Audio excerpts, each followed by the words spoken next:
You are now over 2,000 metres high and in New Zealand's first national park, the Tongariro National Park.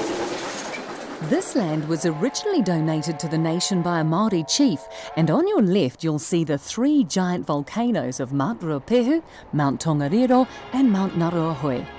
If they look familiar to you, that's not surprising, as they were used to portray the erupting Mount Doom in the recent Lord of the Rings movies.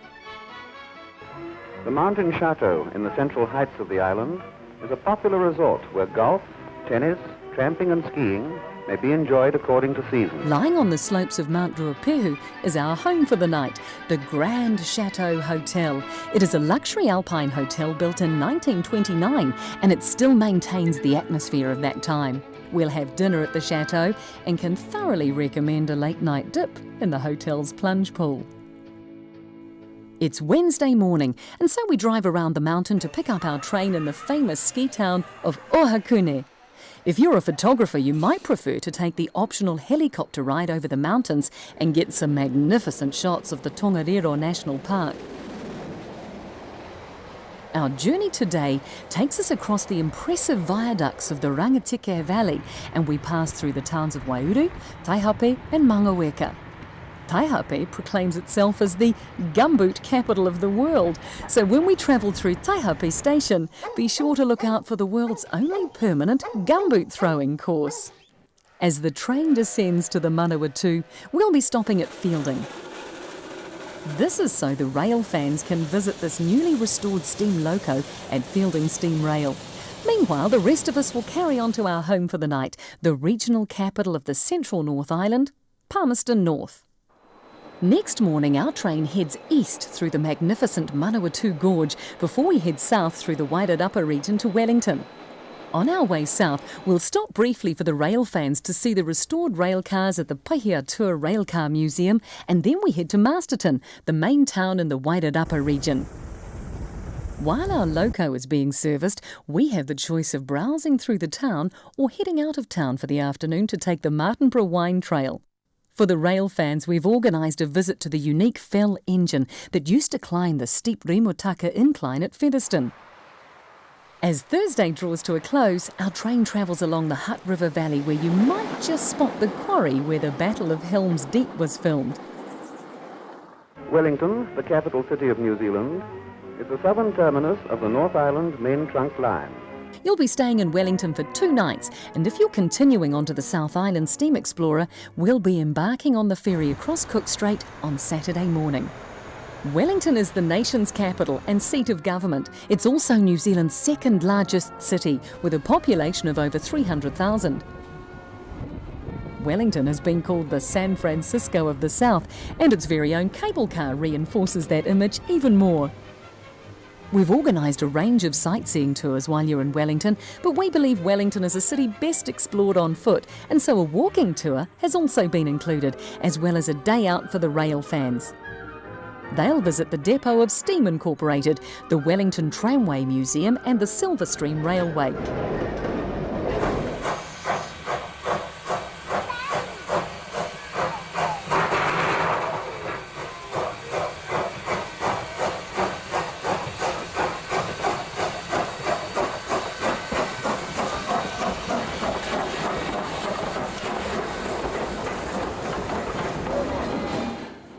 On our final evening in Wellington, we've arranged a special dinner to farewell those leaving the North Island Steam Explorer and to welcome those joining us for the South Island Steam Explorer. Saturday morning will be an early start, so we can make the most of the voyage ahead of us across Cook Strait. Named after the famous explorer Captain James Cook, we think Cook Strait will be one of the highlights of your journey. For much of the voyage, you could be accompanied by the local Pelorus dolphins or even more playful fur seals. At Picton, we disembark for the short walk to the station where we'll join the scenic trans-coastal train for our trip along the coast to Kaikoura.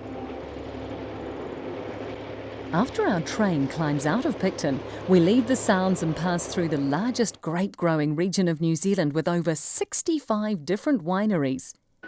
You'll notice a change of landscape as we pass the salt flats and salt mountains of Lake Grasmere, and shortly afterwards we cross the unique double-deck Awatere Bridge.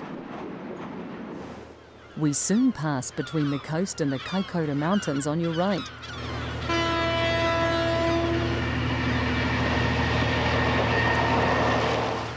They form a dramatic backdrop to Kaikoura itself, with its fishing fleet and its fur seal colonies.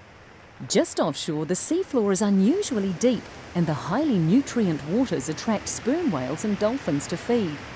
It is the only place close to shore anywhere in the world where whales come to feed all year round, and a whale watch experience is highly recommended.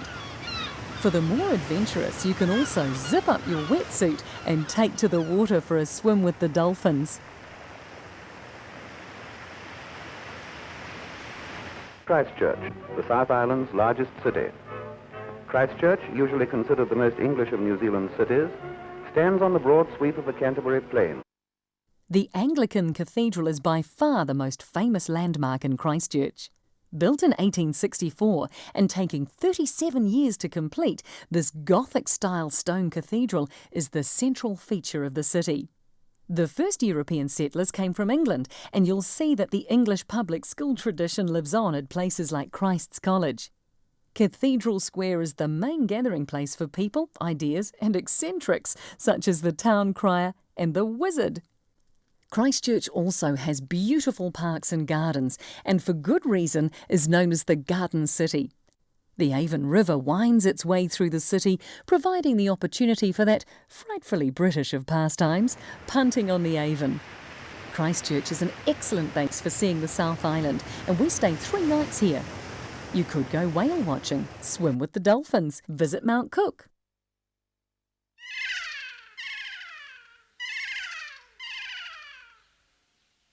Take in the Mackenzie country, or just enjoy everything Christchurch has to offer.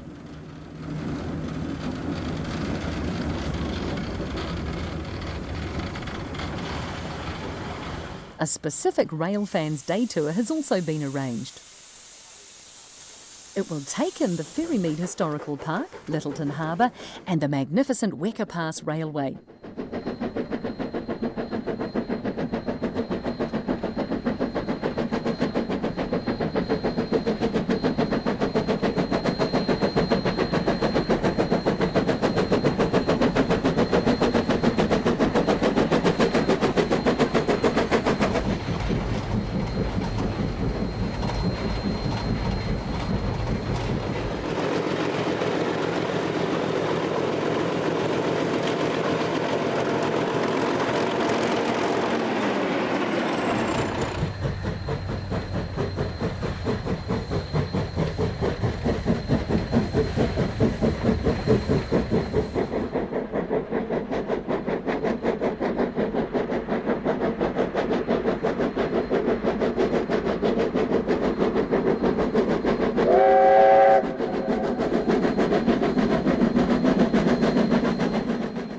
Our journey today takes you coast to coast from the Pacific Ocean to the Tasman Sea. You travel through the Canterbury Plains, then over massive viaducts and spectacular gorges before you cross the Southern Alps and descend through lush beech forests to the rugged west coast.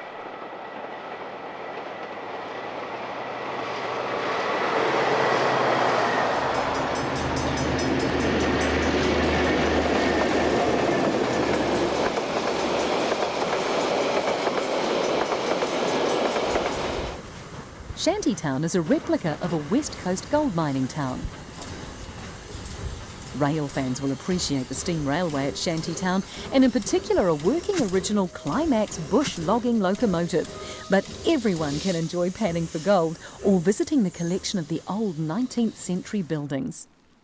We then explore the wild west coast to see the magnificent Punakaiki rocks. These are also known as pancake rocks, a very apt name as they look like a stack of pancakes, and when the tide is right, the resulting blowholes are very impressive. Today we head south across the Canterbury Plains to Ashburton, Timaru and Oamaru. This is the driest and flattest part of New Zealand and the most productive wheat area.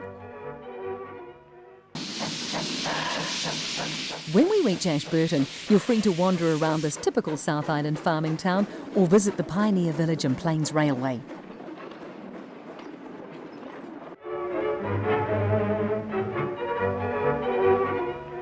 present Timaru is the chief town of South Canterbury. Timaru was an important port, and you have time to explore the Pleasant Point Museum and Railway.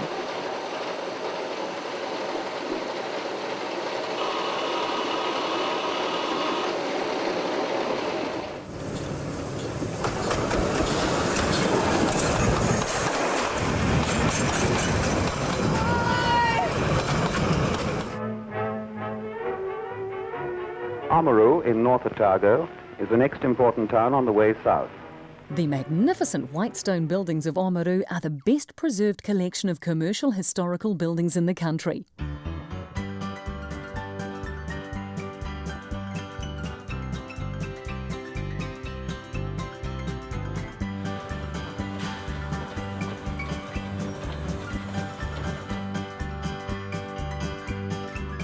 Tonight you'll be able to enjoy the atmosphere of Oamaru to the full as we take a walking tour around the historical precinct, followed by a special Victorian dinner. Come prepared to sing along, ride a penny farthing and really let your hair down. Today's journey south will take us close to the coast again. You'll see some of New Zealand's finest beaches, and along the way we'll pass close to the famous Moeraki boulders. The train follows the coast to Dunedin. Dunedin, the principal city of Otago province, was founded by Scottish pioneers in 1848. This is where we say farewell to our express steam locomotive and its crew. Dunedin was New Zealand's busiest commercial centre. Its prosperity was largely due to the discovery of gold in central Otago, and today its many grand buildings reflect that prosperity. On the Otago Peninsula, there are colonies of the rare and endangered yellow-eyed penguin and the world's largest seabird, the royal albatross. So we've an evening tour for you to visit both colonies so you can see these seabirds close up in their natural habitat.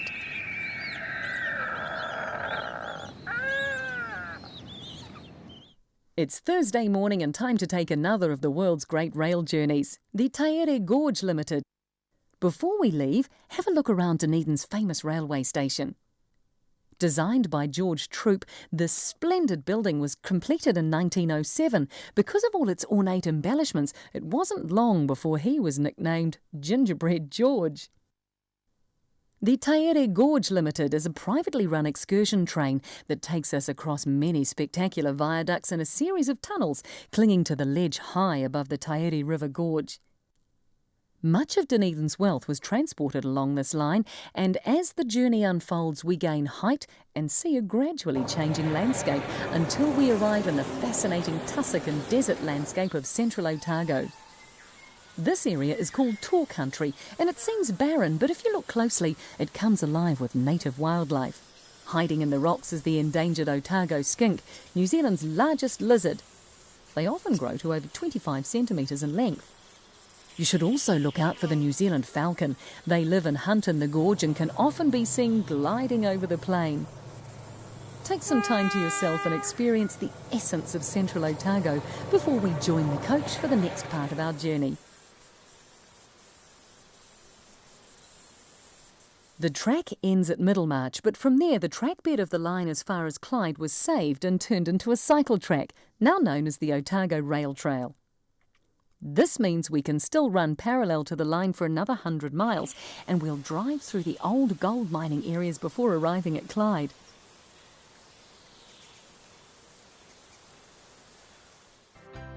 The pretty town of Clyde is where we'll see the impressive Clyde Dam, one of several projects built to generate power during the 1980s.